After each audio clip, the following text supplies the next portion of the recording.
Welcome back to the show. We're talking about the latest ISIL violence in Libya and Egypt's response. Joining me now from Massachusetts is Vijay Prashad. He is the author of Arab Spring, Libyan Winter. For an Egyptian perspective, joining me in the studio is Hesham Islam. He served in the Pentagon as a special assistant for international affairs. Also with us in the studio is Hafed Al Ghwell. He's a senior fellow with the Atlantic Council and a former official with the Office of the Middle East and Africa at the World Bank. Gentlemen, thanks to all of you for joining us. Hesham, let me start with you. Egypt, as we've been saying, has taken action against Libyan targets. Do you think this is a one-off Egyptian action, or is Egypt going to get more involved in this battle taking place in neighboring Libya? Well, first, I would like to thank you for having me here today. And it's a quite sad day to actually hear about what happened concerning what ISIL had done to the Egyptians. The thing that I would like to mention to start with is I'm representing myself and no longer part of the Pentagon. That said, ISIL is not a state, nor is it about a religion. It's a bunch of barbarians who are without a mission or objective other than destruction. Now, what they did to those 20 Egyptian citizens is disgrace and cannot be explainable. That said, from what President Sisi have conducted the airstrike, and I understand there will be furthermore operation against ISIL. So in essence, this group of people, all they are doing or succeeding in doing is creating more enemies for themselves. Vijay, we just heard there ISIL being described as a group of barbarians, but how much of a threat are they to stability in Libya, and how much of an obstacle are they to this pathway to peace, to democracy in Libya as well? Well, the first thing to say is that Libya has been in a state of chaos or near chaos since 2012. The situation has deteriorated rapidly. There have been a breakdown in any kind of political dialogue. There's been no attempt to create a unified army. There are now two parliaments. There is a general who's fighting what by many accounts is a rogue battle in Benghazi. That's General Khalifa Haftar. So the situation in Libya has already been very difficult. It's very important to say that like in Iraq, in Libya as well, the group that has formed itself as the Islamic State is comprised of very many different social forces. Not only people from the previous Libyan Islamic fighting group, which has, of course, split into many different sections, but also very likely parts of the old Gaddafi structure, remnants of that structure. And the reason we believe this is that one of the places where the Islamic State has emerged is Gaddafi's hometown of Sirte. So this is a very complicated group that has come together. I think it's important to understand who they are. I think it's important to understand what they're about, because I'm afraid I don't believe that the armed strikes conducted by Egypt, previously by the UAE as well, are going to have the necessary impact. Hafed, the New York Times raised the alarm this morning. They say the growth and radicalization of Islamist groups raise the possibility that large parts of Libya will become a satellite of Islamic State. Where does that leave the country, and what of the diplomatic efforts to resolve this? Well, this is the trouble, and I agree with AJ. Libya has been in chaos since 2011, actually, not 12, when the international community did not recognize that what was happening in Libya in 2011, which anniversary is today, actually, is a civil war. That prevented the international community and Libyan political structures from thinking through a process of disarmament, of reconciliation, what is normally comes up after a civil war. Now, with ISIS, ISIS is basically a bunch of serial killers who are in charge or playing government and army.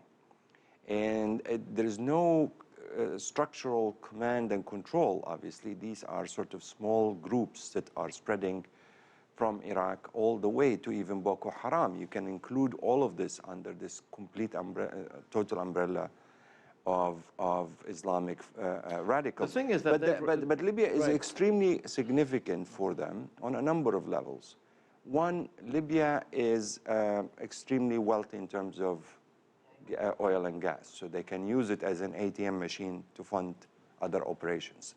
It is also only a few hundred miles away from Europe. It's extremely close. It has the longest shore on the Mediterranean. It's a massive country that sits in the middle of the Sahel, the African Sahel countries, North Africa, and the Mediterranean. So it is a very strategic target for them to try to control.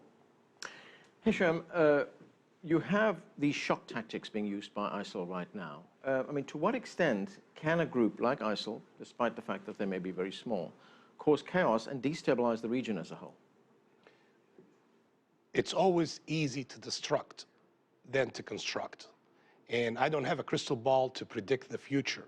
That said, obviously you're not dealing with a normal organization or even an organized statehood. Again, I refuse to refer to them as an Islamic state because that's not what the religion is, and it's a shame that they use it to benefit from it.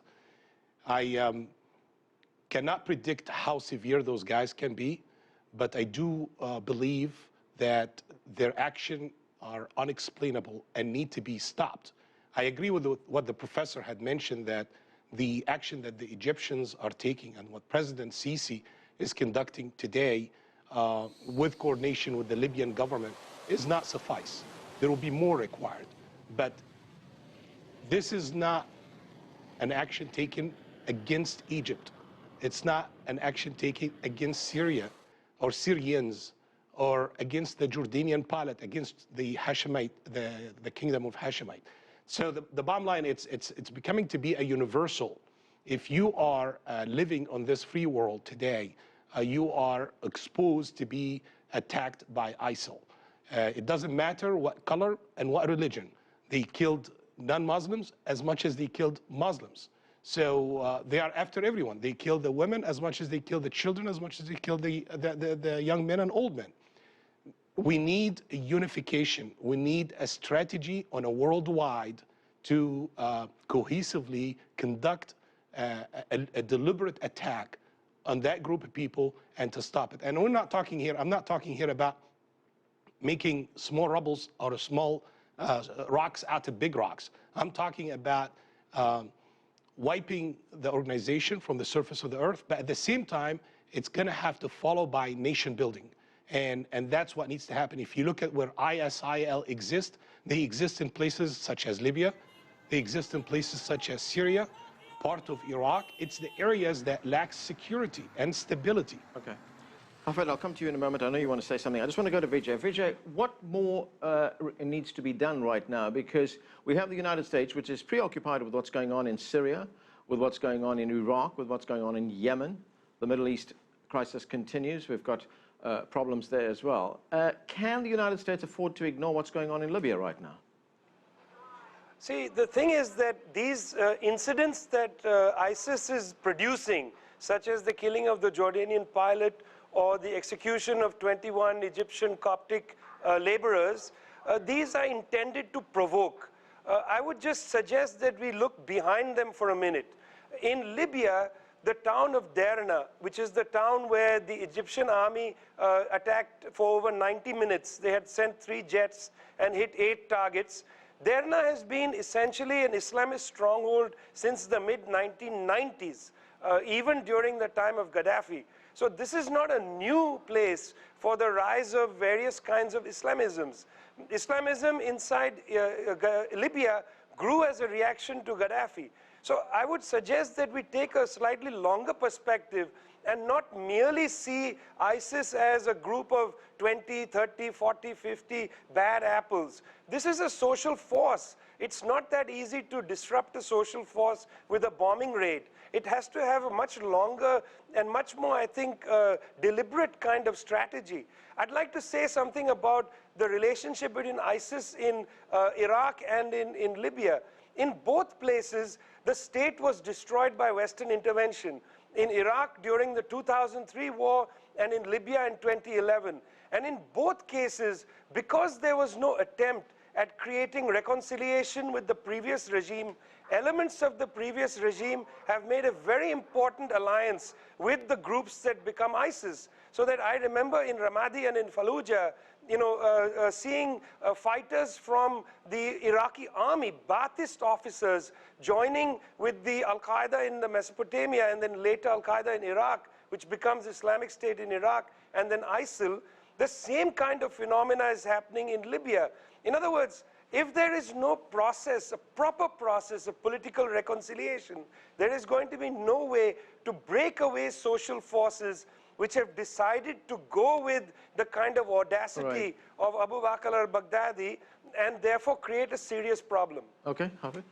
Absolutely. I think Vijay is on the mark. This is a social force that not only you can take it back a decade ago, but this is a social force that taps into grievances that in some cases go back into centuries. And ISIS strategy, or these extremist groups, seems to be to try to either break down governance structures and nation-state structures, which they don't believe in, because they believe in a pan-Islamic identity, and also in many ways provoke responses that help destroy institutions that remain. For example, what Vijay was saying, they either will take over something like Afghanistan when it is weak and then provoke the West into destroying whatever remains of the structure. That seems to enable them more. The same thing in Iraq, the same thing in Libya. And their shocking videos and the fact that they go out of their way to poke you, like they've done yesterday with the Egyptian. I mean, this is not a video just to make a statement. This is a video to provoke a response. Seems to work in their favor. They thrive in these kind of environments. This is, don't forget, this is an ideology that not only tries to transcend space or geography, but these guys want to transcend time. They want to go back in time into almost a feudal system that existed in the Middle East centuries ago. That's their strength. Hesham, I've just got about 40 seconds left. Very quick question. Politico, the newspaper here in Washington, the political newspaper, says the United States and Europe cannot allow ISIL to gain more of a foothold, lest it risk creating a second Mediterranean haven for one of the world's deadliest terror groups. That's the way Europe and the United States sees what is happening in Libya right now. And you just told us a moment ago what we should be looking at is nation building and reconciliation in Libya. Are we crossing lines here? No, it's the same. I can't talk about what the U.S. government should do. I mean, obviously, they do have other facts, and I'm not accessible to it, and they have much smarter people to guide them and advise them than I am. That said, I do know, for example, that our policy towards, let's take Egypt, since we are here about Egypt, should be revisited.